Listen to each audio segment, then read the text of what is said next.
they have got themselves into good, and they've got a fantastic covenant. So, and the one thing I saw in the low cost model is that for the discerning gym goer, he's really I mean, I don't think it's very different to the States. The density of population and workforce, particularly in London, but even outside of London, means that convenience tends to be the number one factor. Brand loyalty is pretty thin on the ground, unless you like the Virgin brand and you want to be seen as a member of Virgin, fine. Or there is a particular nuance in the product. So you take offerings, and that's not specific necessarily to low-cost gyms, but someone like a gym box, as an example, I don't know if you've looked at them, but they're quite a unique full-service model. So they have their defensibility is how they run their products, not about who they are. So they have a loyalty of members who will walk past any other gym to go to their gym. I don't see that in the low-cost gym space at all. It's about convenience and price, provided, first and foremost, it's a good physical box with kit in good order, like any discerning consumer, and it all works, and they get the service they want. And ease of, I guess, coming in, going out, paying, and there's no hidden prices. It's very open.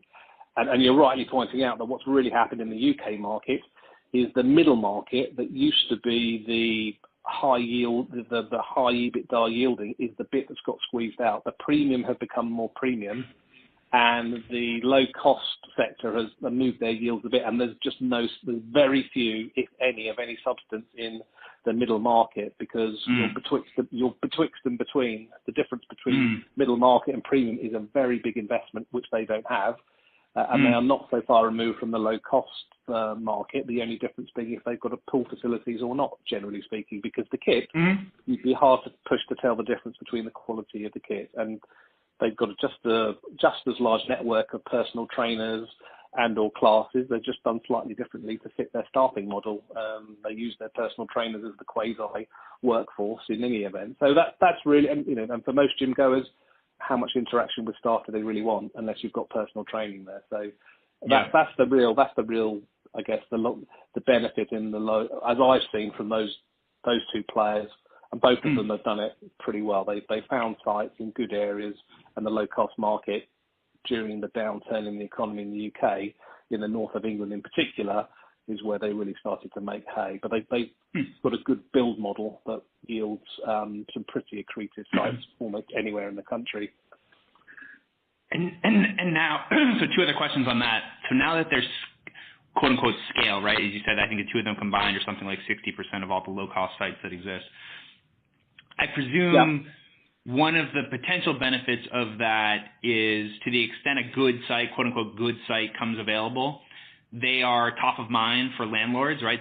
They are the ones who get the first phone call and basically write a first refusal on sort of potential sites relative to some of these emerging competitors. And so maybe that provides a little bit more of a moat on the business or relative to competition than people might otherwise expect. And I'd be curious if you think that's actually true. Like, are Pure Gym and Gym Group always going to get the first phone call from the landlord to the extent a box becomes available that fits their spec, or no?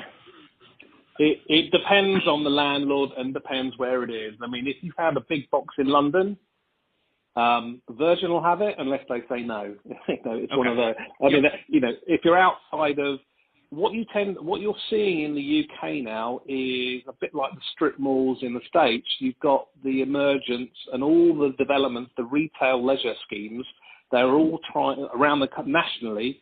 They're all trying to regenerate themselves and to become mini malls where you've got retail, you've got food and beverage, you've got leisure as destination and cinema. And in order to fit all of those modules, you're seeing a lot of the landlords in the UK, your Westfields, your Landsec, all the rest of it, with their schemes looking to fit those boxes. They want a cinema, they want good restaurants, they want a Hollywood Bowl, and they might want trampolining, and they want a gym. And for those sites, then Pure and the gym fit those models absolutely perfectly, because they're clean retail or sort of warehouse type boxes with a natural footfall because of where they're located. And really, when you look at what Gym Pure are trying to pick up in terms of their recent sites or their organic ones, it's those types of